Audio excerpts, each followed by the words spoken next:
political potboiler in Karnataka has kept everyone on the edge of their seats and absolutely refuses to come to a conclusion.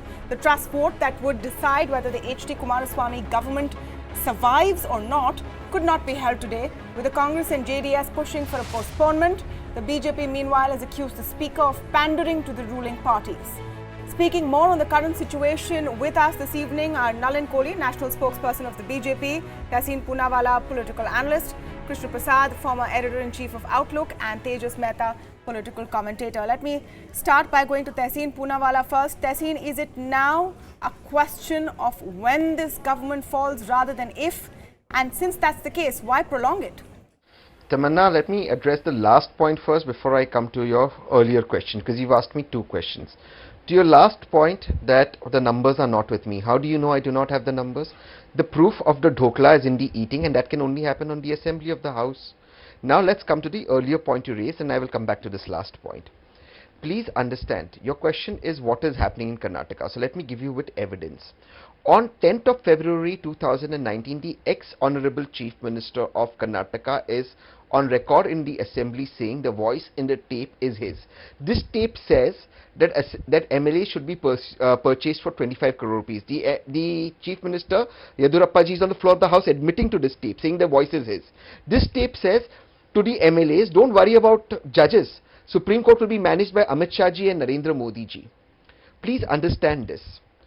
Who's paying for the 50 lakhs for those MLAs to be there? Who's paying for private planes to be chartered?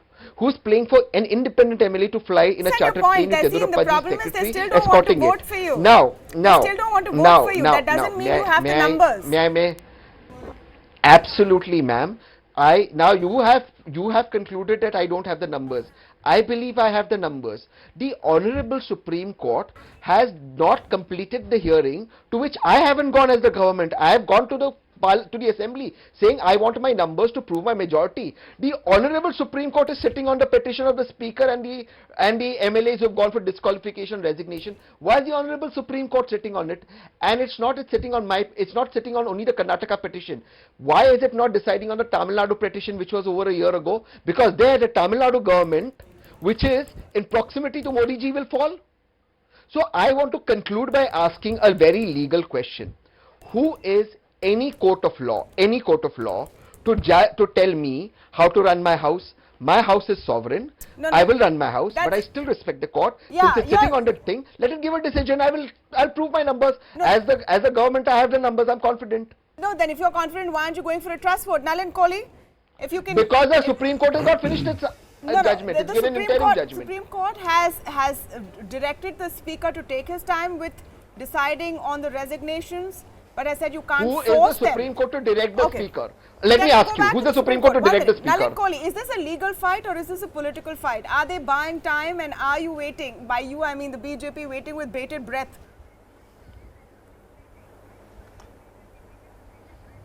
Tamanna, give me a few minutes. Mr. Poonawalla has made a real mishmash and tried to bring in legal arguments. But I must, of course, compliment his courage, because he has brazenly on your program essentially raised questions about the impartiality of the Supreme Court of India, the highest court of the land, and no less than the court of the Honorable Chief Justice of India. Why? And he's almost seeking to give a direction to no less than court number 1 of the Honorable Supreme Court. Why are you not deciding this petition? Why are you sitting on this petition? I would not like to ever, even by mistake, inadvertently, stretch into an area that questions the impartiality of the highest court of the land, which has given yeoman judgments across a spectrum, including against every political party, including those who are in government in our case. So I think we need to respect rule of law. Just for the sake of their power politics, let's not run down the highest judicial court or judicial forum of this country. First. Second, with regard to Karnataka, let's go back to the basics. The BJP got the mandate. We went from 40 to 105. We gained almost 80 seats.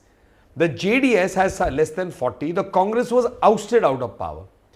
This alliance was formed for political reasons, an opportunistic alliance to keep the BJP out from forming the government, which was within striking distance.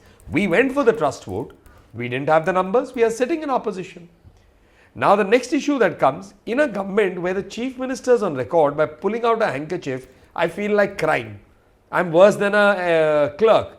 MLAs have gone out, suddenly got back, rewarded, become ministers. This alliance is for the sake of powers, it has no glue. In that, 10-15 people say, we don't wish to be part of this. We wish to resign, we want to move away. Can you force them not to resign? The question is actually on the leadership of the Congress party, not the BJP. Get your house in order. Stop trying to find alibis and blames elsewhere. Don't drag in the Prime Minister, don't drag in Amit Shah ji. You don't need to do all that. Get your house in order. Why are people running away from you in state after state? It has nothing to do with the BJP. It has something to do with your issues. Now the legal point. Now the legal point, the last. The legal point. Okay. You must understand there is an interesting legal question because this comes under the 10th schedule. And now I'd like to just give a legal point from where we understand the flow test is the ultimate test. Right from the days of all judgments, Bomai, right up to Rameshwar Prasad, etc. Right up to Uttarakhand, flow test is the ultimate test. There is no question about it. The speaker is an institution, so there is no direction to it. The Honorable Court is seized of the matter. It doesn't say, it expects the speaker to decide within reasonable time whenever he has to decide on the resignations. But a question arises, can you force somebody who is wanting to resign that no, I will decide on your resignation after I force you to participate in a vote of trust. So for that, you can't create a compulsion. That will go dehose the constitution. Okay, now since you've raised the legal question, let me ask. Forcing you to do something. The person hasn't answer. No, one minute. Let me answer this. I have to answer this. No, you have to answer. You will answer. Don't worry. Let me answer this. 1 second, Tessie. Just hold your horses. Everyone's going to get a chance. Since you've raised a legal question, I also want to add one more because we saw one very interesting twist to the entire situation today, which is the governor sending a missive to the speaker in assembly saying, please conduct the floor test today. I want to understand that is the speaker bound to listen to that direction? Can he take his time to conduct the floor test? He's not said that he won't. Can he take his time and what are the implications of that? May I answer that? Yeah. May I answer that? Let me get Tehseen to come on that very quickly and then you can come on that. But I think that's an important point. Okay, Tehseen, and please everyone, please keep your answers brief. Yes, Tehseen. No. The governor can at maximum advise, but even that is a constitutional question because the governor cannot give directions without the advice of the Council of Ministers. So the governor himself has stepped his brief, but this is in line with the BJP governors because the Goa governor is on record saying instead of taking advice from judges, she was taking advice from Arun Jaitley ji, who was the finance minister of the country. But I want to make a larger legal point that Nalin Mehta made and I want to end my point. Nalin ji spoke about a 10th schedule. He's absolutely right.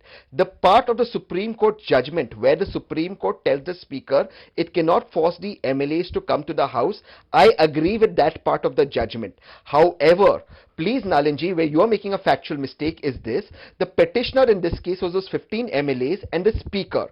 The Supreme Court has directed the speaker not to force the MLAs to come to the house. I agree. But the whip is only applicable on the floor of the house. The whip is not issued by the speaker. The whip is issued by the Congress party in this case. The Congress party was never a party to this case. It is a fight between those 15 MLAs and the speaker. The Supreme Court has interim told the speaker not to force them. The Congress has every right to ask its MLAs to come and enforce its triple whip. Who is the court?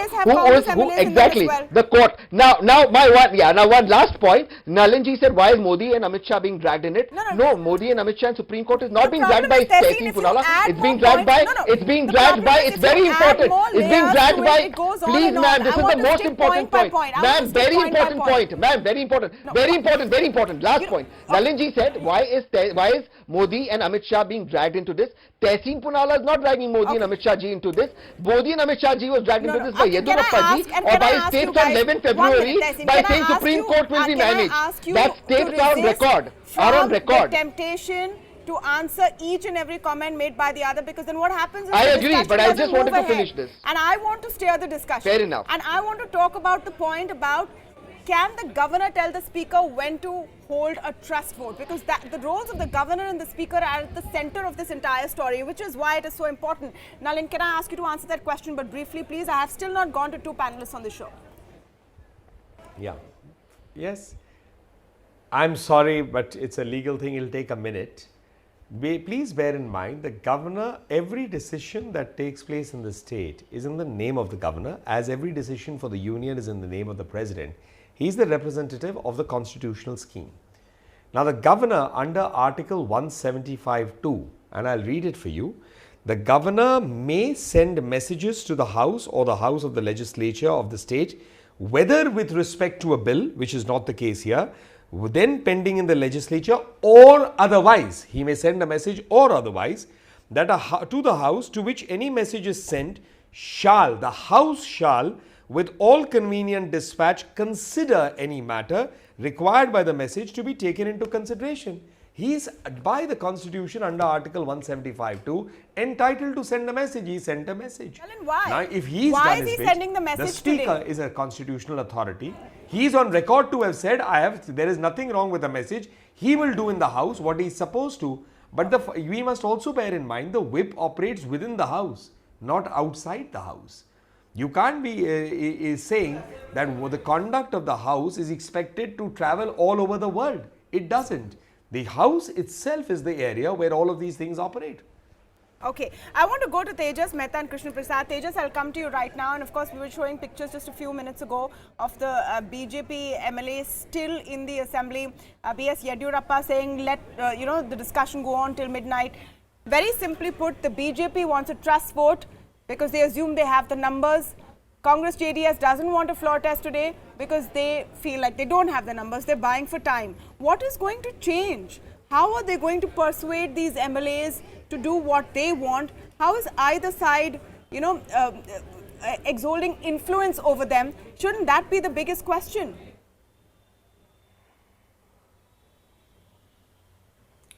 Well, you have senior Congress leader and former Home Minister Ramalinga Reddy, who was until now a rebel MLA. He has come back to the Congress and has said very clearly he is going to vote in favor of the government. So a lot can happen, and I think in true spirit of democracy, the dispensation in power should be given all opportunities to try and prove their strength.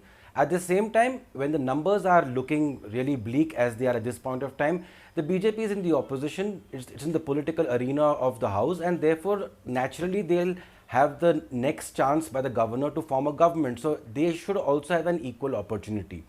I think the issue today revolves around the whip, and that is why the entire debate where the questioning of the role of the whip came into by Mr. Siddaramaiah, and that is why even the speaker asked questions. And now, from what I've heard last, is that the speaker, in fact, had told in the House today that the whip should also become a party to this petition in the Supreme Court. So tomorrow, I believe they are planning to go to the Supreme Court, and he'll become a party to this entire petition. But from what my legal understanding and reading about this entire thing is, and the order is, when the Supreme Court gave an order, it respected the powers of the speaker by not directing him as to when he should accept the resignations. It also respected the powers of the legislators and said that they cannot be forced. Now, the Congress is upset that the power of the whip has essentially been negated. Now,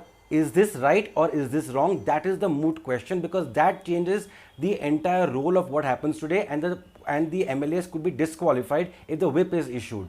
Now, the whip has been negated, it is a fact. But as to my understanding, and I think Nalin Kohli is a legal brain, he can, as a lawyer, he can explain better. But from my understanding, the whip is not a constitutional position as the speaker.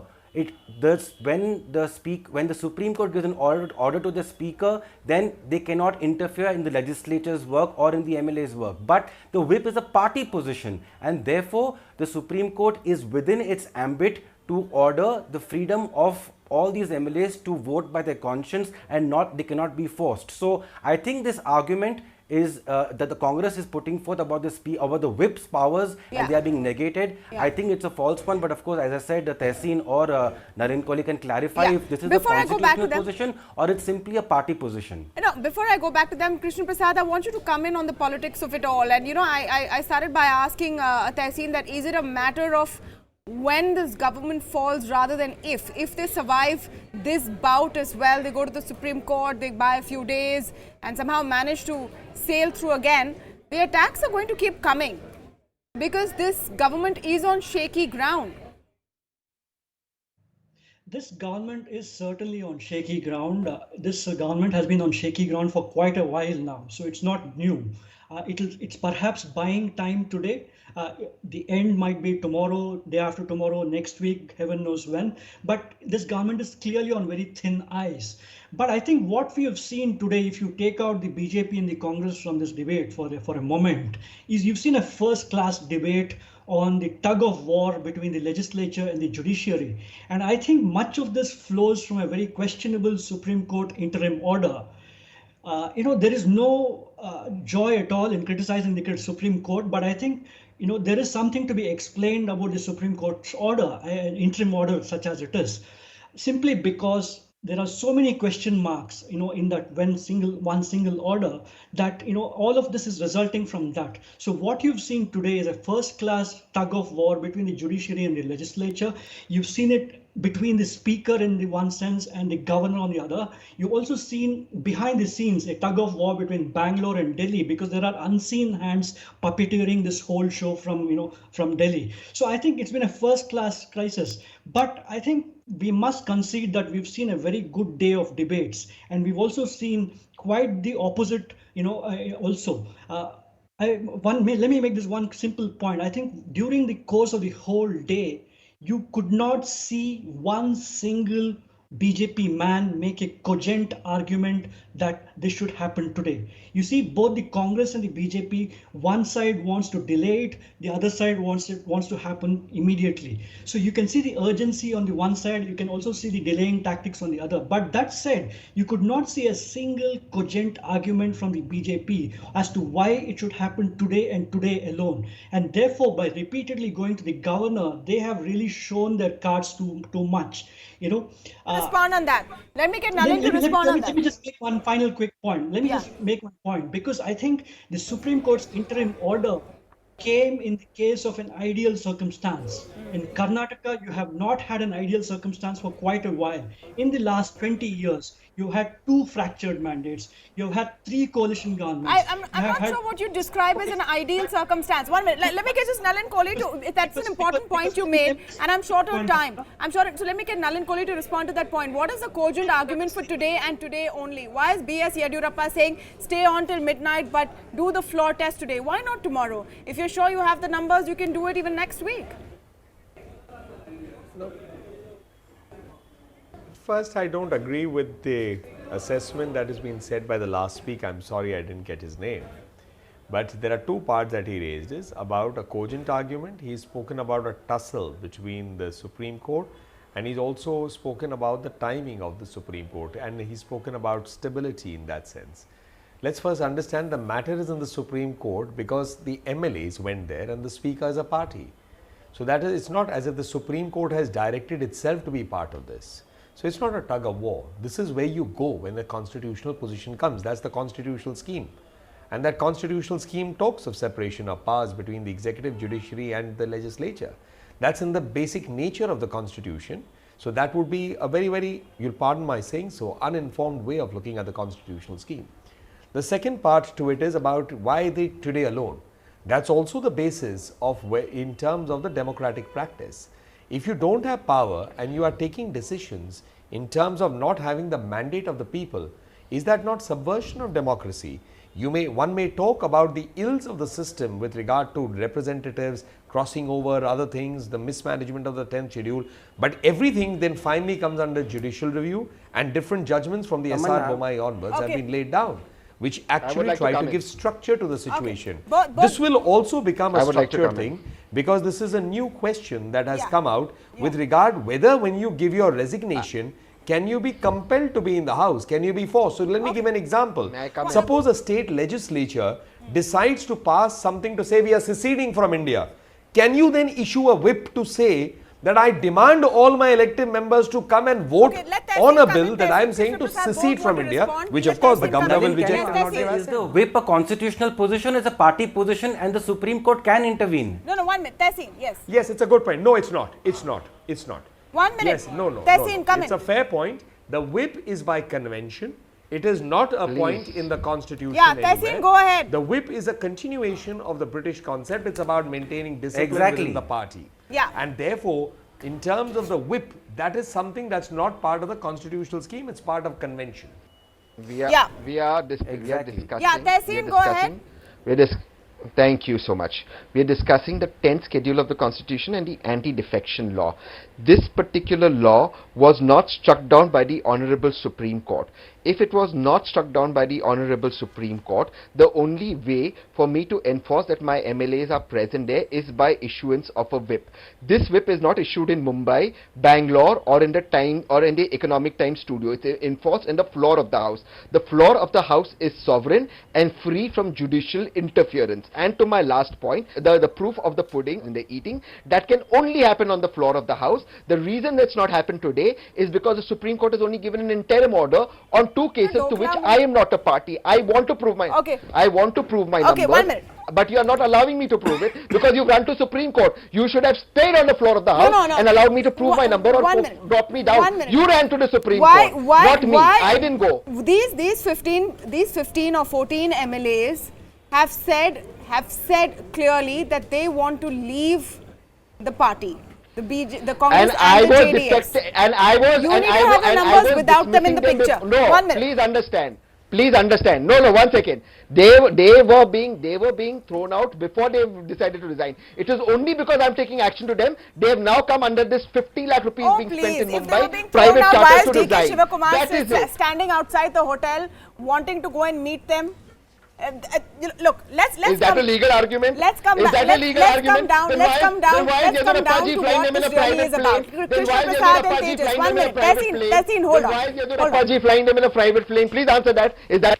Okay, so you're basically admitting that this, instead of a legal situation, this is a political situation. So let me come to Krishna Prasad to understand what is going on right now. Yes, Krishna Prasad, what is the primary takeaway of the political tussle here?